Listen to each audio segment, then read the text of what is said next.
All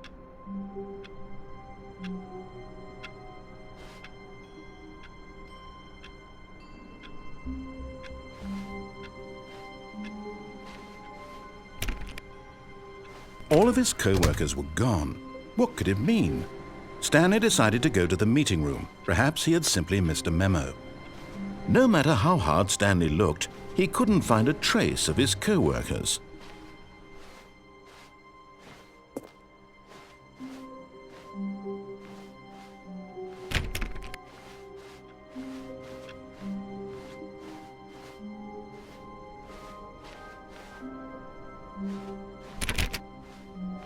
When Stanley came to a set of 2 open doors, he entered the door on his left.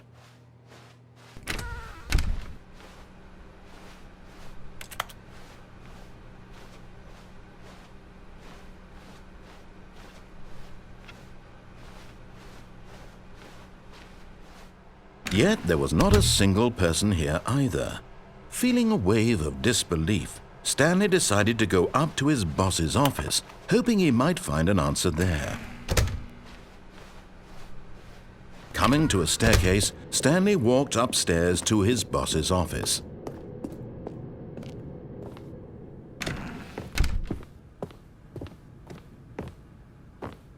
Stepping into his manager's office, Stanley was once again stunned to discover not an indication of any human life.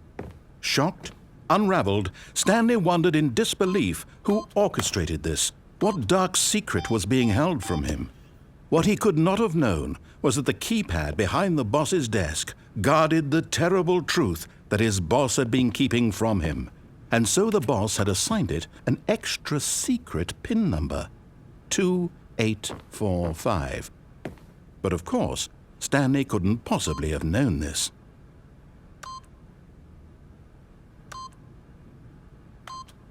Yet incredibly, by simply pushing random buttons on the keypad, Stanley happened to input the correct code by sheer luck. Amazing! He stepped into the newly opened passageway.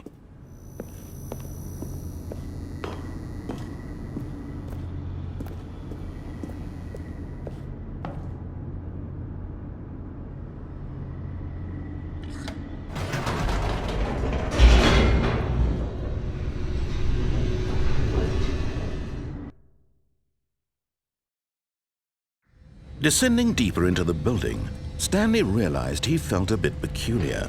It was a stirring of emotion in his chest, as though he felt more free to think for himself, to question the nature of his job.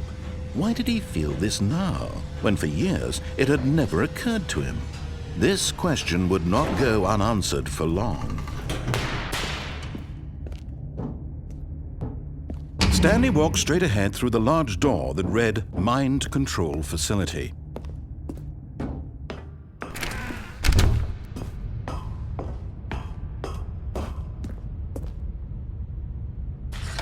The lights rose on an enormous room packed with television screens.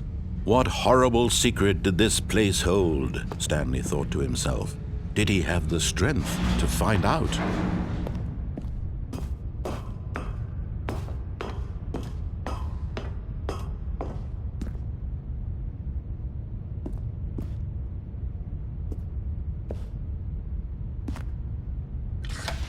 Now the monitors jumped to life, their true nature revealed. Each bore the number of an employee in the building, Stanley's co-workers. The lives of so many individuals reduced to images on a screen, and Stanley, one of them, eternally monitored in this place where freedom meant nothing.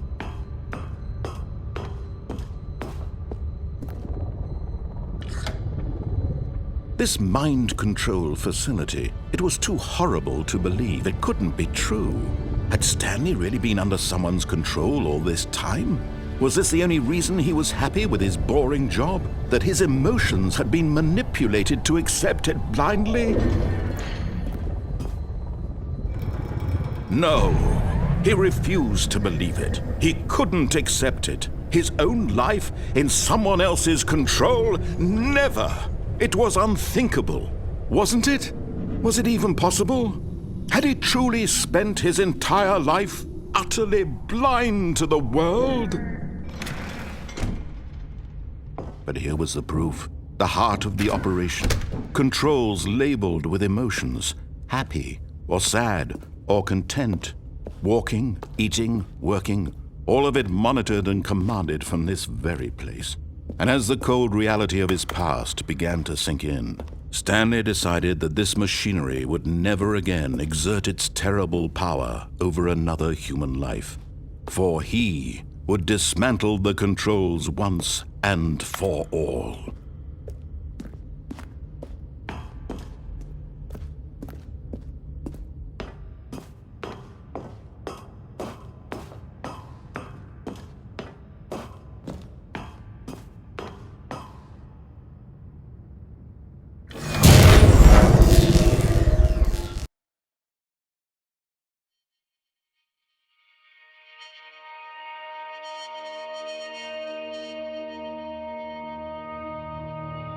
Blackness, and a rising chill of uncertainty. Was it over? Yes! He had won! He had defeated the machine, unshackled himself from someone else's command. Freedom was mere moments away. And yet, even as the immense door slowly opened, Stanley reflected on how many puzzles still lay unsolved. Where had his co-workers gone? How had he been freed from the machine's grasp? What other mysteries did this strange building hold? But as sunlight streamed into the chamber, he realized none of this mattered to him, for it was not knowledge or even power that he had been seeking, but happiness. Perhaps his goal had not been to understand, but to let go. No longer would anyone tell him where to go, what to do, or how to feel. Whatever life he lives, it will be his. And that was all he needed to know. It was perhaps the only thing worth knowing. Stanley stepped through the open door. Stanley felt the cool breeze upon his skin, the feeling of liberation, the immense possibility of the new path before him. This was exactly the way, right now, that things were meant to happen. And Stanley was happy.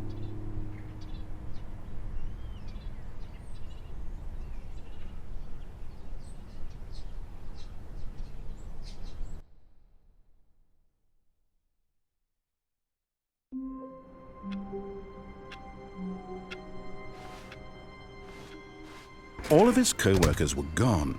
What could it mean? Stanley decided to go to the meeting room. Perhaps he had simply missed a memo.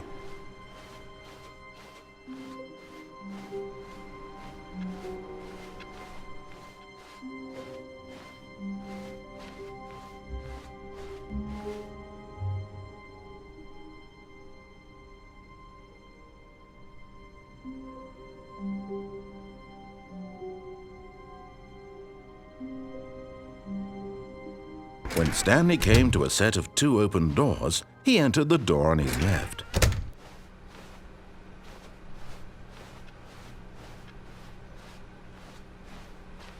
Yet there was not a single person here either. Feeling a wave of disbelief, Stanley decided to go up to his boss's office. Coming to a staircase, Stanley walked upstairs to his boss's office.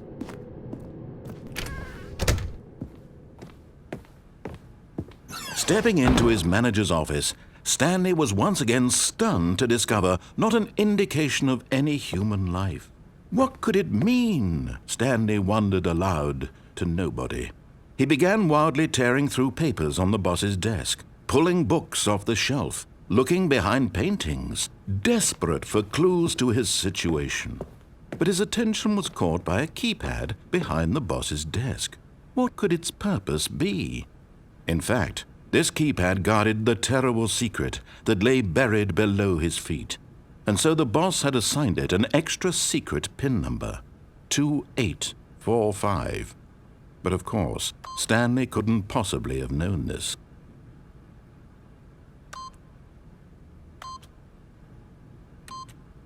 Yet incredibly, by simply pushing random buttons on the keypad, Stanley happened to input the correct code by sheer luck.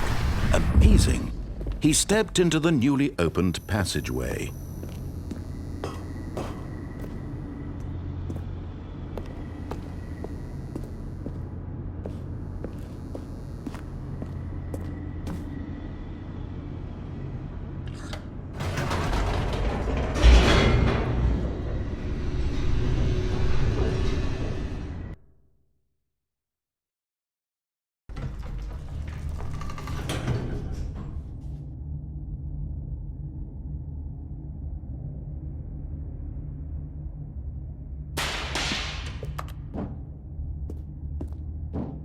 Stanley walked straight ahead through the large door that read Mind Control Facility.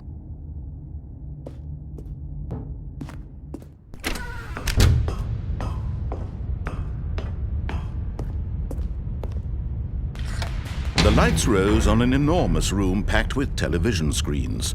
What horrible secret did this place hold? Stanley thought to himself. Did he have the strength to find out?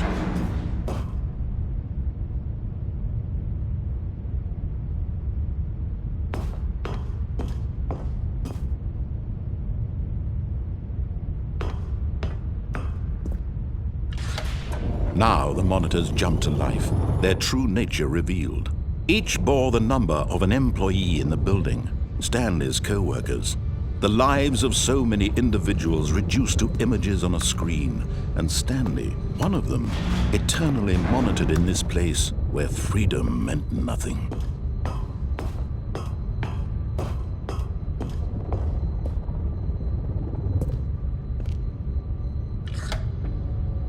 This mind control facility, it was too horrible to believe. It couldn't be true.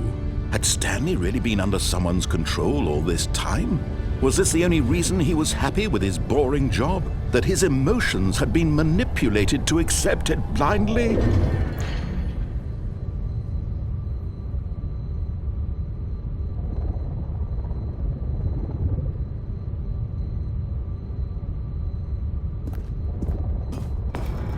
No, he refused to believe it. He couldn't accept it. His own life in someone else's control? Never!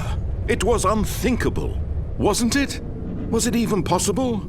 Had he truly spent his entire life utterly blind to the world?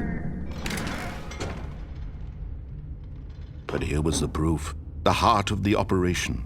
Controls labeled with emotions, happy or sad, or content, walking, eating, working, all of it monitored and commanded from this very place.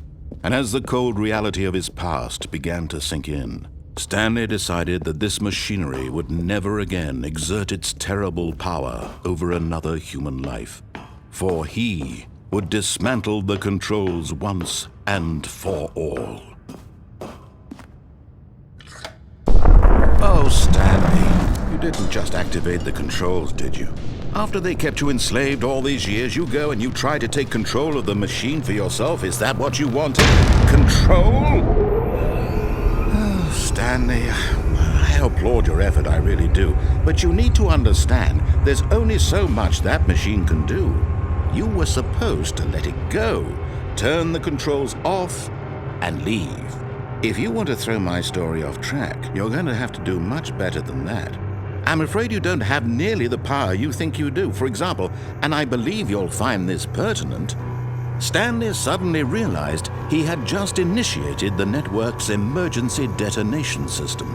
In the event that this machine is activated without proper DNA identification, nuclear detonators are set to explode, eliminating the entire complex. How long until detonation then? Let's say, 2 minutes. Now this is making things a little more fun, isn't it, Stanley? It's your time to shine. You are the star. It's your story now. Shape it to your heart's desires. Oh, this is much better than what I had in mind. What a shame we have so little time left to enjoy it. Mere moments until the bomb goes off. But what precious moments each one of them is. More time to talk about you, about me, where we're going, what all this means. I barely know where to start. What's that? You'd like to know where your co-workers are? A moment of solace before you're obliterated? All right, I'm in a good mood. You're gonna die anyway. I'll tell you exactly what happened to them. I erased them. I turned off the machine. I set you free. Of course, that was merely in this instance of the story. Sometimes when I tell it, I simply let you sit there in your office forever, pushing buttons endlessly and then dying alone. Other times, I let the office sink into the ground, swallowing everyone inside, or I let it burn to a crisp. I have to say this, though, this version of events has been rather amusing. Watching you try to make sense of everything and take back the control wrested away from you, it's quite rich. I almost hate to see it go. But I'm sure whatever I come up with on the next go-around will be even better. My goodness, only 34 seconds left. But I'm enjoying this so much. You know what? To hell with it. I'm going to put some extra time on the clock, why not? These are precious additional seconds, Stanley. Time doesn't grow on trees. Oh dear me, what's the matter, Stanley? Is it that you have no idea where you're going or what you're supposed to be doing right now? Or did you just assume when you saw that timer that something in this room was capable of turning it off? I mean, look at you. Running from button to button, screen to screen, clicking on every little thing in this room. These numbered buttons, no, these colored ones, or maybe this big red button, or this door. Everything, anything, something here will save me. Why would you think that, Stanley? That this video game can be beaten? Won? Solved? Do you have any idea what your purpose in this place is? Stanley, you're in for quite a disappointment. But here's a spoiler for you. That timer isn't a catalyst to keep the action moving along. It's just seconds ticking away to your death. You're only still playing instead of watching a cutscene because I want to watch you for every moment that you're powerless. To see you made humble. This is not a challenge. It's a tragedy. You wanted to control this world, that's fine. But I'm going to destroy it first, so you can't. Take a look at the clock, Stanley. That's 30 seconds you have left to struggle. 30 seconds until a big boom and then nothing. No ending here, just you being blown to pieces. Will you cling desperately to your frail life, or will you let it go peacefully? Another choice. Make it count, or don't. It's all the same to me, all a part of the joke. And believe me, I will be laughing at every second of your inevitable life from the moment we fade in until the moment I say, happily ever after.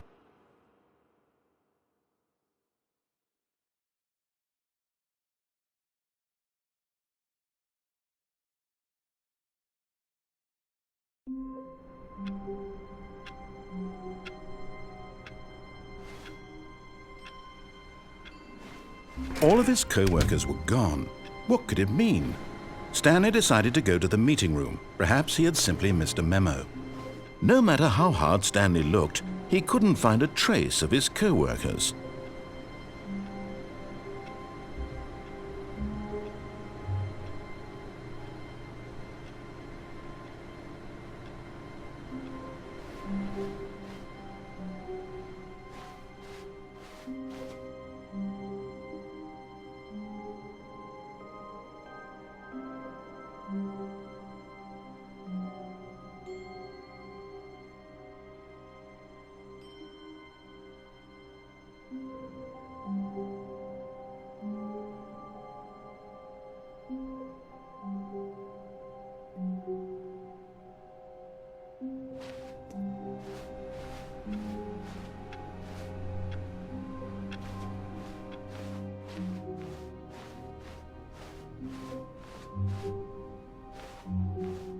When Stanley came to a set of 2 open doors, he entered the door on his left.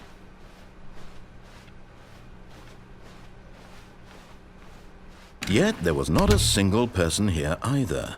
Feeling a wave of disbelief, Stanley decided to go up to his boss's office. Coming to a staircase, Stanley walked upstairs to his boss's office.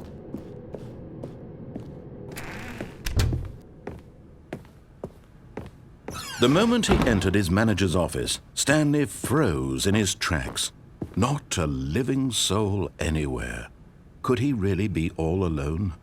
This was too much for Stanley to take. Too much for any man to take. He fell to his knees, bursting into half moans, half sobs, the guttural retching of life from a man denied. Stanley was in such a rush to get through the story as quickly as possible, he didn't even have a single minute to just let the narrator talk. That kind of anxiety isn't healthy, so he relaxed for a few moments with some calming New Age music.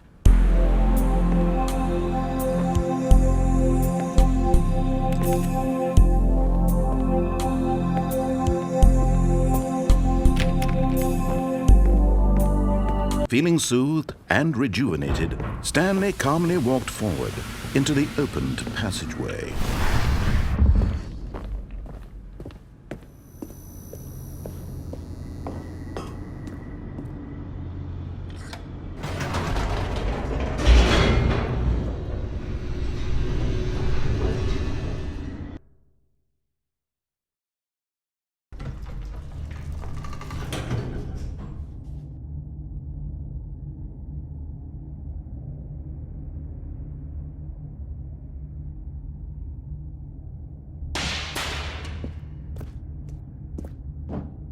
Stanley walked straight ahead through the large door that read Mind Control Facility.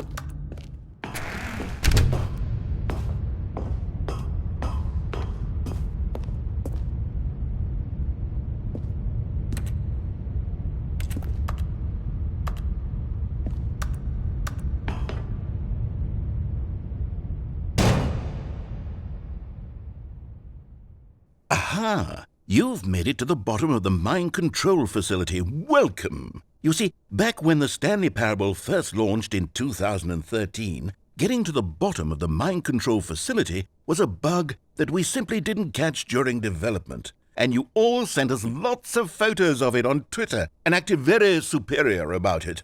And you're all very, very clever. Good for you. Anyway, when it came time to update the game, we knew that we had to do something about this little goof of ours, so here you go. New content. You can call it the bottom of the mind control room ending, if that enhances your perception of the value of these updates. Isn't that what you crave? New content? Always more content, more content, more. And I'm here to give it to you. I'm here to make it seem like we really covered every nook and cranny of the game with secrets and Easter eggs. How about this? We wrote a new piece of music just for this section. You won't hear it anywhere else in the game. It's a secret that's just for you. That's how special you are. We call this track, Good Job You've Made It to the Bottom of the Mind Control Facility. Well done.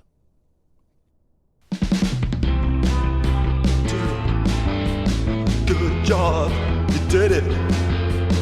Good job. 3, 2, 1. Good job, you made it to the bottom of the mind control facility. You jumped on the catwalk. You should have been careful. You should have been careful. It used to be a bug, but now it's an ending. Now it's an ending. I believe in you. I believe in your ability to cross this barrier and chase your dreams. Railings don't mean anything. Good job, you did it. Good job, you did it. Good job, you did it. Good job, you did it. Good job, you did it. Good job, you did it. Good job, you did it. Good job, you did it. Good job, you did it. Good job, you did it.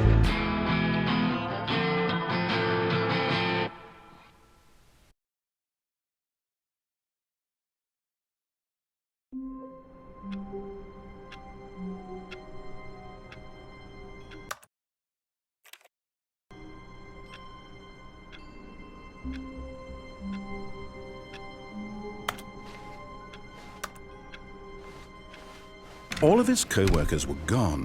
What could it mean? Stanley decided to go to the meeting room. Perhaps he had simply missed a memo.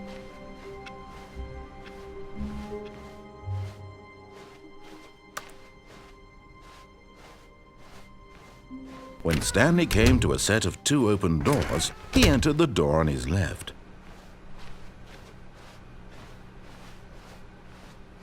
Yet there was not a single person here either.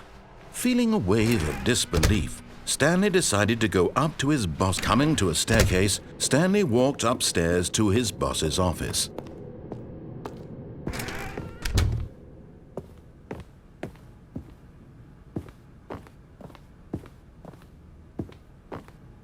Okay, I think we all know the drill by now. Blah, blah, blah. Dark secrets, the keypad. Stanley pushes some buttons. Oh, hey, look, it's a new passageway. Quelle surprise.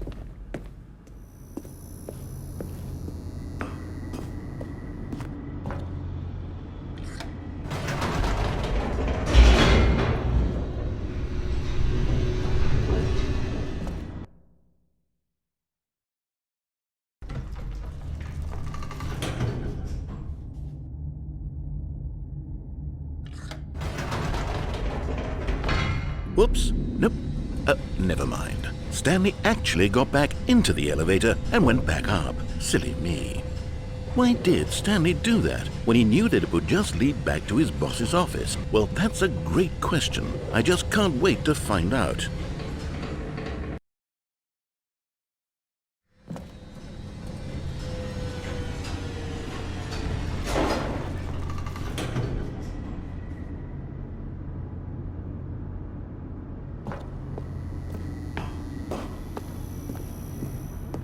Here we are, Stanley. It's your boss's office. Exactly the way it was before you got onto the elevator. It's still just exactly what it is. What a decision you've made to come up here and look at the office again. This has fleshed out the plot of the story in new and fascinating ways I could have never anticipated. It's that keen eye for storytelling that you have, an incisive rapid fire of critical plot points, one after the other, weaving a rich tapestry of uncompromising narrative. Wow! I'm bolted to the edge of my seat. Incredible. Now he's getting back into the elevator and going down again. Ladies and gentlemen, how does he keep coming up with all of this?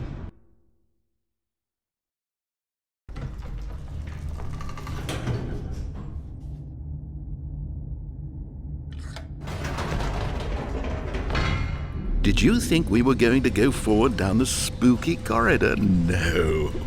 It's time once again to go back up in the elevator. I can't even begin to grapple with what might be up there. Is it the boss's office again? Or what if it's the boss's office this time? The suspense is killing me.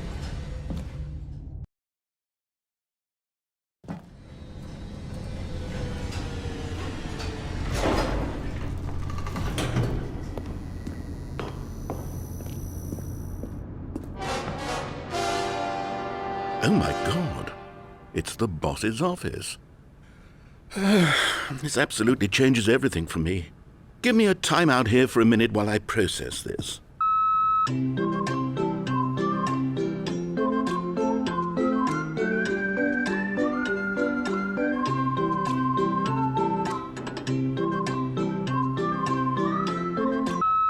Okay, I'm ready. I'm prepared to embrace this stunning revelation and to move forward with... No, wait. No, I need more time to process.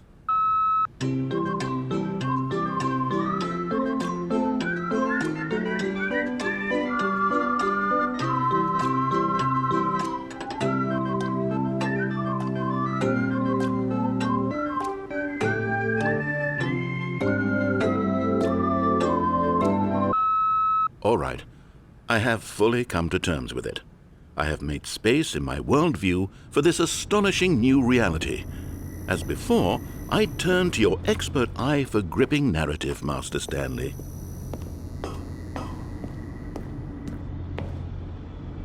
Of course, going back down in the elevator. How did I not anticipate it? I mean, sure, now it's obvious, but you have to understand that 30 seconds ago, this kind of thing had never been attempted before. I had no frame of reference to even anticipate it. That's just how revelatory Stanley's decision-making is, a breath of fresh air in a landscape of storytelling that has grown stale and repetitive.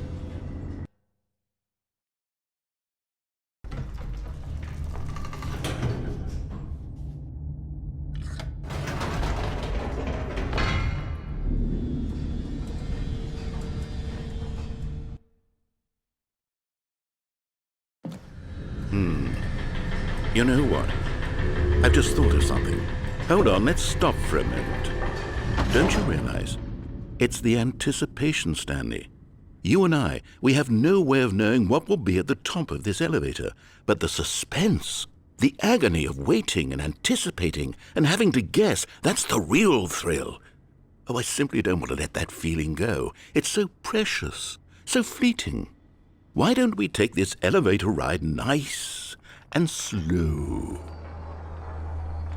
There we go.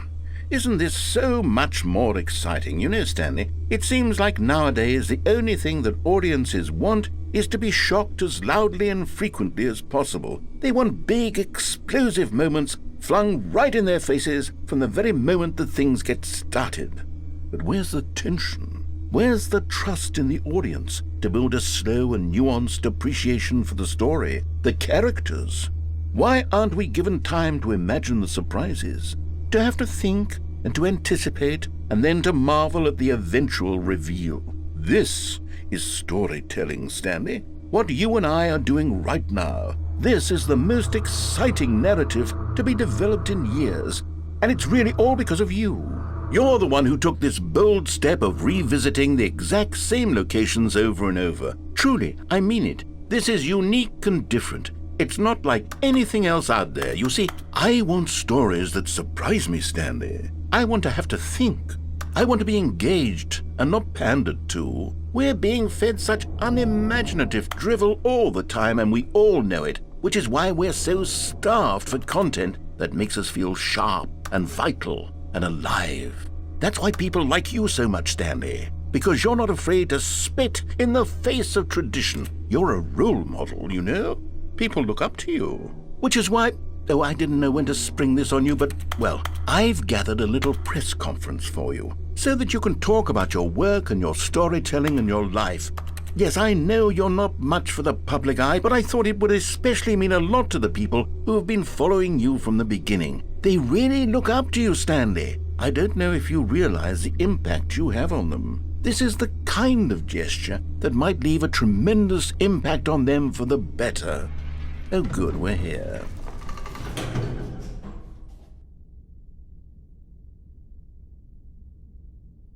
Okay, the room where we're holding the press conference should be just around the corner here somewhere.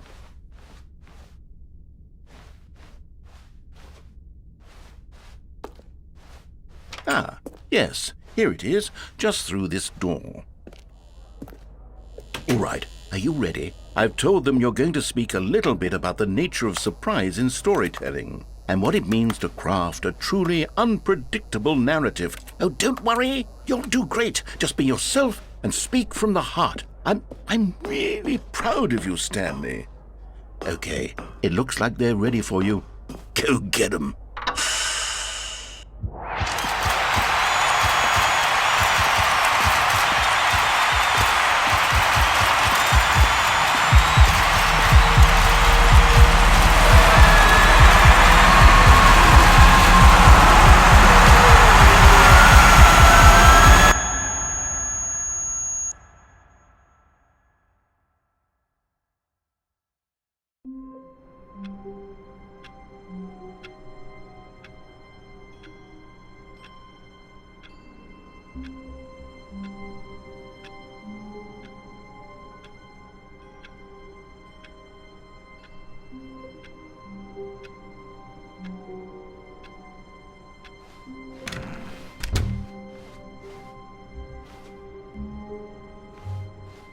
When Stanley came to a set of 2 open doors, he entered the door on his left.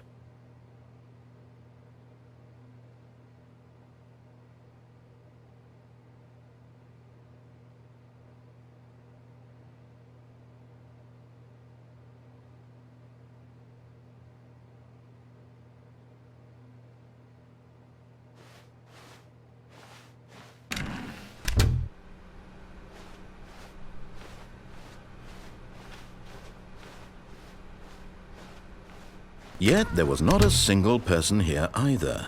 Feeling a wave of disbelief, Stanley decided to go up to his boss's office. Coming to a staircase, Stanley walked upstairs to his boss's office.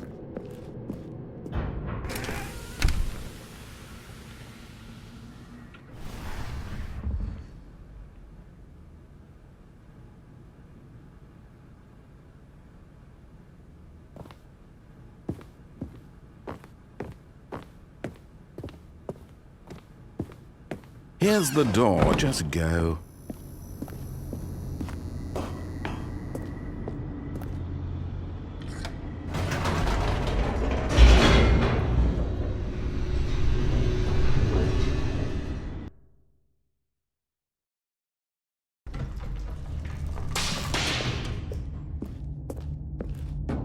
Stanley walked straight ahead through the large door that read Mind Control Facility.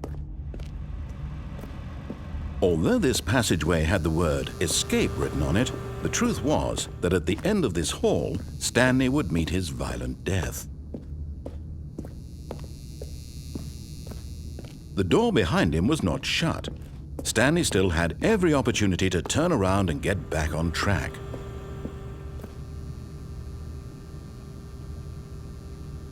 At this point, Stanley was making a conscious, concerted effort to walk forward and willingly confront his death.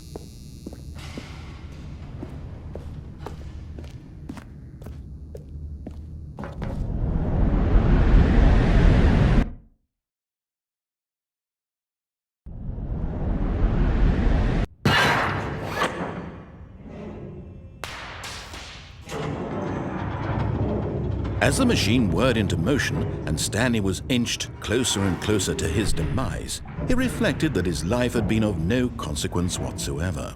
Stanley can't see the bigger picture. He doesn't know the real story, trapped forever in his narrow vision of what this world is. Perhaps his death was of no great loss, like plucking the eyeballs from a blind man. And so he resigned and willingly accepted this violent end to his brief and shallow life. Farewell, Stanley.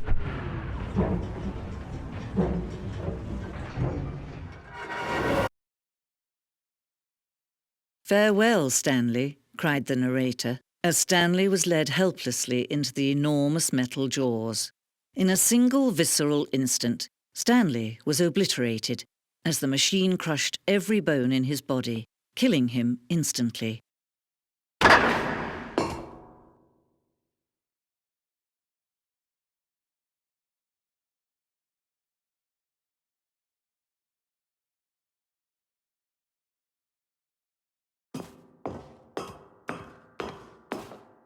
And yet it would be just a few minutes before Stanley would restart the game, back in his office, as alive as ever. What exactly did the narrator think he was going to accomplish? When every path you can walk has been created for you long in advance, death becomes meaningless, making life the same. Do you see now? Do you see that Stanley was already dead from the moment he hit start?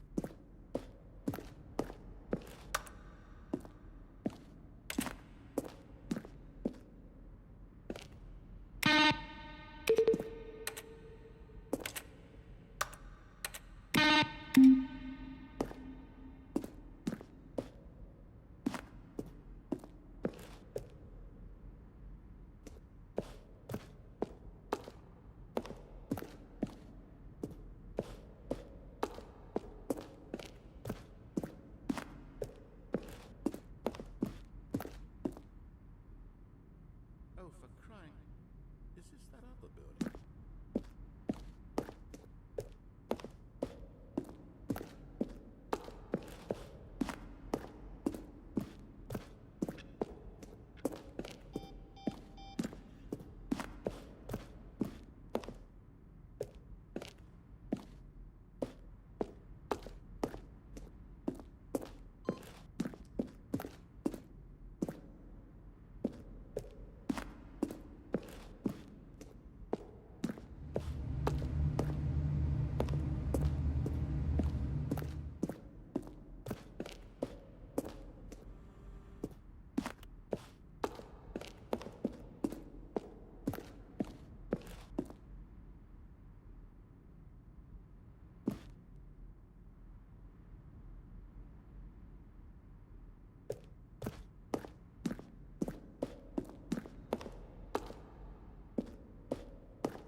Now then.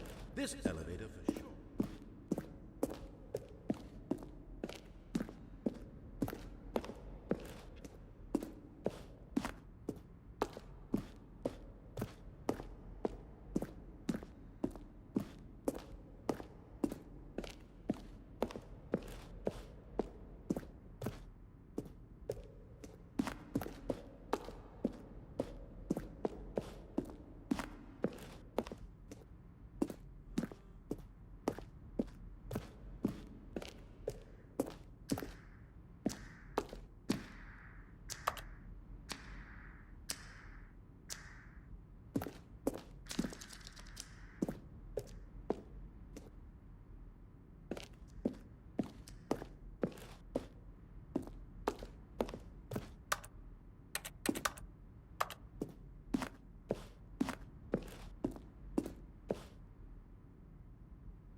Oh, look at these two. How they wish to destroy one another. How they wish to control one another. How they both wish to be free.